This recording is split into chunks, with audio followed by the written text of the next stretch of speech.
Neat పరీక్షలో జరిగిన అవకతవకలకు నైతిక బాధ్యత వహిస్తూ కేంద్ర విద్యాశాఖ మంత్రి ధర్మేంద్ర ప్రధాన్ రాజీనామా చేయాలని ఢిల్లీలో ఆందోళన నిర్వహిస్తున్న విద్యార్థులపై పోలీసులు చేసిన లాఠీ చార్జిని నిరసిస్తూ రాజీవ్ గాంధీ విద్యాసంస్థల విద్యార్థులు ప్రదర్శన నిర్వహించారు. స్థానిక గణేష్ చౌక్ ప్రెస్ క్లబ్ వద్ద నుంచి గోకవరం బస్టాండ్ అంబేద్కర్ విగ్రహం వరకు జరిగిన ఈ ప్రదర్శనలో పాల్గొన్న మాజీ ఎంపీ జీవీ హర్షకుమార్ మాట్లాడుతూ విద్యార్థులకు ఇంత కర్కశంగా లాఠీచార్జీ చేయడం దారుణమని ఆగ్రహం వ్యక్తం చేశారు. ఢిల్లీ జంతర్ మంతర్ వద్ద విద్యార్థులు చేస్తున్న ఆందోళనలకు తాము సంపూర్ణ మద్దతు ఇస్తున్నట్టు ప్రకటించారు.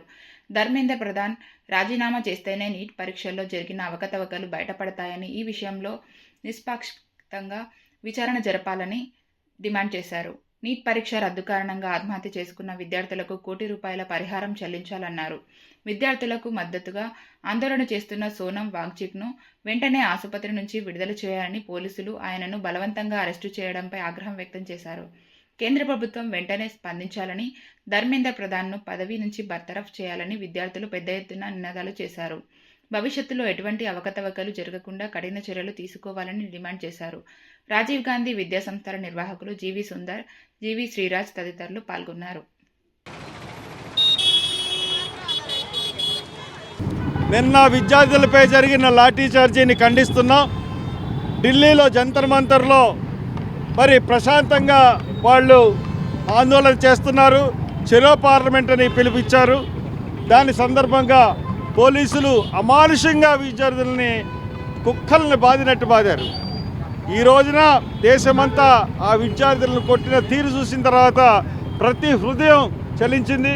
అందుకనే మా కళాశాల విద్యార్థులు ఈ రోజున ఢిల్లీ విద్యార్థులకి మరి సపోర్టింగ్గా ఈ రోజున బాయ్కాట్ చేసి ఈ రోజున ఊరేగింపు చేస్తూ ఉన్నారు.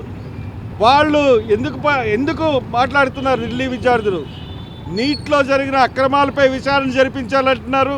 విద్యామంత్రిని రాజీనామా చేయమంటున్నారు. విద్యామంత్రి రాజీనామా చేస్తేనే నిష్పక్షపాతమైన విచారణ జరుగుతుందంటారు.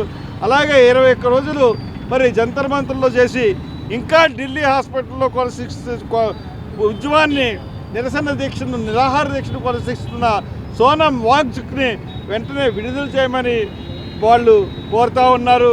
అలాగే ఈ నీట్ పరీక్షల సందర్భంగా జరిగిన అవకతవకల సందర్భంగా జరిగిన చనిపోయిన విద్యార్థులకి ₹1,00,00,000 ఇమ్మని డిమాండ్ చేస్తూ ఉన్నారు విద్యార్థులు, ఢిల్లీ విద్యార్థులు. అలాగే ఆంధ్రప్రదేశ్లోని అన్ని విశ్వవిద్యాలయ విద్యార్థులు కూడా ఈ యొక్క ఢిల్లీ విద్యార్థులకు సంఘీభావంగా మరి ఖచ్చితంగా మనం సపోర్ట్ చేయాలి. విద్యార్థి ఉద్యమం ద్వారానే మనకి ఒక విప్లవం వస్తుంది. విద్యార్థి విప్లవం ద్వారానే ప్రజల్లో మార్పు వస్తుంది, ప్రభుత్వాల్లో మార్పు వస్తాయి. ఈ రోజున యూనివర్సిటీలు నిస్తేజంగా తయారైనవి. ఎన్నిటినీ మరి మార్చాలంటే విద్యార్థులు గళం విప్పి కదలాలని కోరుతూ మరి సెలవు తీసుకుంటున్నాను.